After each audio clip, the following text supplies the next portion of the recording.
Hayırlı gün. Bugün biz sizlerмен paraqşаны әрлеу, яғни упаковка жайында болады. Көп адам упаковка деген не екенін білмейді. Ол упаковка дегеніміз парақшаңызды әрлеу деген сөз. Сіздер де білесіздер, посттан, инстаграмнан іздеген кезде бірінші логинің шығады, содан кейін абадағы суретіңіз шығады. Сол үшін сіздің логиніңіз дұрыс болу керек. Логиніңіз кішкене қысқа, әрі нұсқа және есте сақталатын болу керек. Логиніңіз соңында бір шама сандар, 42 әріп тұрудың қажет жоқ. Ондай логинді адамдар естерінде сақтай алмайды.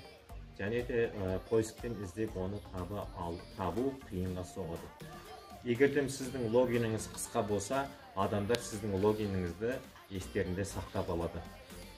Екінші жағдайда сіздің абадағы суретіңіз. Абадағы суретіңіз бір жанымен, немесе бір ат-қара, табиғаттың суретін, көбелектің суреті, немесе скриншоттың суреттері тұрмауы керек. Абадағы дөңгелек болып тұрған суреттің ішінде сіздің төртбұрышты суретіңіз тұрмауы керек. Абада тұрған кезде әп-әдемі, нақты, толық қалып тұру керек.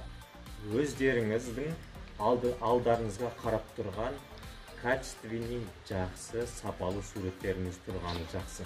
Тойдың үстінде, жаңағыда столда отырған суретті, немесе бір топ адаммен тұрған суретті абаларыңызға қоймайсыздар. Кейбір адамдар болады, абаға суреттерін қойған кезде түрлері жақсы көрінсін деп беттерін жақындатып, жалпитып қойып қояды. Ондай суреттерді де қоймайсыздар. Сіздердің абадағы суреттеріңіз бастарыңыз бен денелеріңізді қоса алып тұрған сурет болуы қажет. Инстаграмда нейминг деген жер болады. Ол нейминг деген жерге жазған кезде жеріне қара болып жазылады.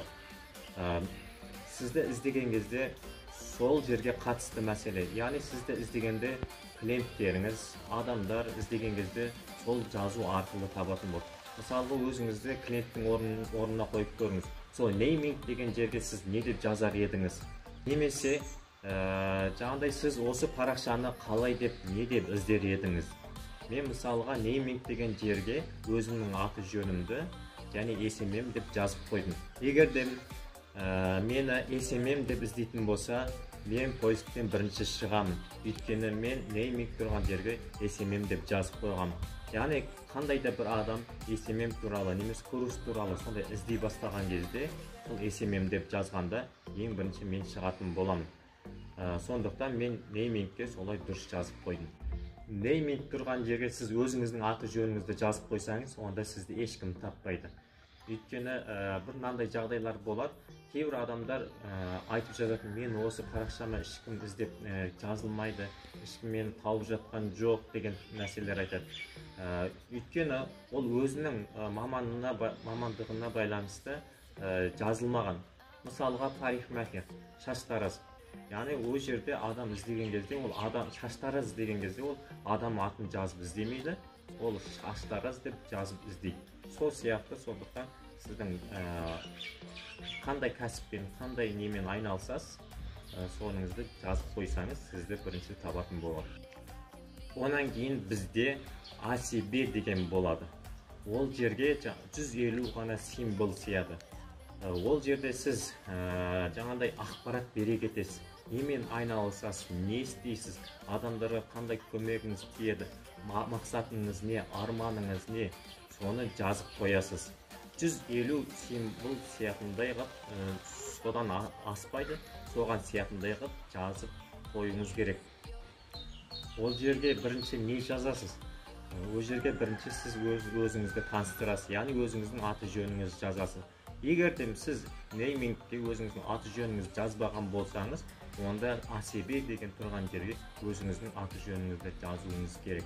Онан кейін сіз кімсіз? Яғни қандай кәсіппен айналысасыз, соны жазып қойыңыз керек. Мысалға мен маркетолог, сонымен қатар жаңағыдай басқа да кәсіптермен айналысамын. Сол жайында, мысалға, сол жайыңызда жазуыңызға болады. Міне көрдіңіздер ме? Сондықтан сіз кімсіз? Siz ne isteysiz? яғни ACB деген тұрған жерге сіз неңізді ақпаратыңызды жазу үшін өз-өзіңізге сұрақ қойыңыз. Мен кіммін? Не істеймін? Адамдарға қандай пайдам тиеді деп өзіңізге сұрақ қою арқылы ACB-ңізді толтырасыз. Онан кейінгі кезекте сайт деп тұрады. Сайт деп тұрған жерге сіздер өздеріңіздің WhatsApp сілтемелеріңізді қоюларыңыз керек, яғни міндет. Сізге клиент келді, барлығы жақсы, барлығы толтырылған, жаңағыдай сізге клиент болғысы келеді. Бірақ сізбен қалай хабарласады? Міне сол кезде WhatsApp сілтемесі керек болады. Егер де сіздерде WhatsApp сілтемесі болмайтын болса, онда сіздер клиенттерден айырылдыңыз. Клиенттер сіздермен хабарласа алмайды. Сондықтан міне осындай жағдайда сіздерге WhatsApp сілтемесі көмекке келеді. Кейбір адамдар болады, мен WhatsApp сілтемемді қоя алмаймын, қойғым келмейді деген сияқты нәрселерді айтып. Егер де сіз табыс тапқыңыз келсе, онда сіз WhatsApp сілтемеңізді қойыңыз керек. Мейлі WhatsApp сілтемеңізді қоймасаңыз, қоймай-ақ қойсаңыз да болады. Бірақ ол сізге дайректке жазуы мүмкін. Дайректке жазған күннің өзінде сіз бір күннен кейін, 2 күннен кейін, немесе бір аптадан кейін жауап беруіңіз мүмкін. Бір аптадан кейін барып бірақ қарауыңыз мүмкін. Ал егер сіздерде WhatsApp сілтемесі болса, WhatsApp-тан бірден сіз жауап беретін боласыз. Міне көрдіңіздер ме, егер де Instagram арқылы табыс тапқыңыз келсе, осы нәрселерді жасауларыңыз керек. Онан кейін кезекте Instagramның төменгі жағында думалақ терезелер болады. Оны актуальный сторис деп айтады. Актуальный сториске сіздің не істеп жатқаныңызды, не істеп жатқаныңызды салып қойсаңыз болады. Неге қатысқаныңызды, қандай тренингтерге қатысқаныңызды, не кітап оқып жатқаныңызды сол жерлерге жаңағыдай салып қойсаңыз болады. Мысалға, сіз сториске Instagramға шығардыңыз, соны кейін актуальный сториске сақтап қойсаңыз болады. Бөлек окошкалар ашып қойыңыз керек, бөлек терезе ашып қойыңыз керек. Мысалға, кітап оқып жатқан неңіз, немесе жаңағыдай не істеп жатқаныңыз, неге қатысқаныңыз бөлек сондай актуальный стористерге салып қойыңыз керек. Ол актуальный сторис дегеніміз, ол мәңгілік сторис деген сөз. Кейбір адамдар болады, жаңағыдай мен ештеңе қатысып жатқан жоқпын, еш нәрсе істеп жатқан жоқпын деп. Мысалға, сіз кітап оқып жатсыз ба, кітабыңызды жаңа сториске шығарып, онан актуальный сториске салып қойыңыз. Тағы бірдеңе істеп жатсыз ба, сториске салыңыз да актуальный сториске қосып қойыңыз. Немесе өзгерістер болып жатыр ма, қандай сенде өзгерістер болып жатыр, соларды салып қойыңыз. Міне сол кезде сізді көріп жатқан Instagramыңызға, парақшаңызға жазылған клиенттеріңіз сізде бір өзгерістердің болып жатқанын байқайтын болады. Міне сөйтіп сіздер актуальный стористі толтыруларыңыз қажет. Подписчик деген болады. Подписчик деген ол сіздерге жазылған адамдар. Подписчик деген ол сіз біреуге жазылған адамдар. Кейбір адамдар айтады, яғни мен подписчигім көп болса, мен подписчигім қалай көбейтем деген нәрселер айтады. Оны алдағы уақытта айтатын боламын. Яғни сіздің подписчигіңіз подпискеден, яғни сіз біреуге жазылғанынан көбірек болу керек. 10 есе көбірек болу керек. Мысалға, сіздің подписчигіңіз, яғни сізге жазылған адам 200-300 адам болып тұр. Бірақ сіздің біреуге подпискеден жазылған 1000-2000 болса, ол болмайды. Яғни сізге келіп жатқан клиенттер сізге күмән келтіруі мүмкін. Сондықтан көп подписчикке жазылмай, одан отписка жасауыңыз керек.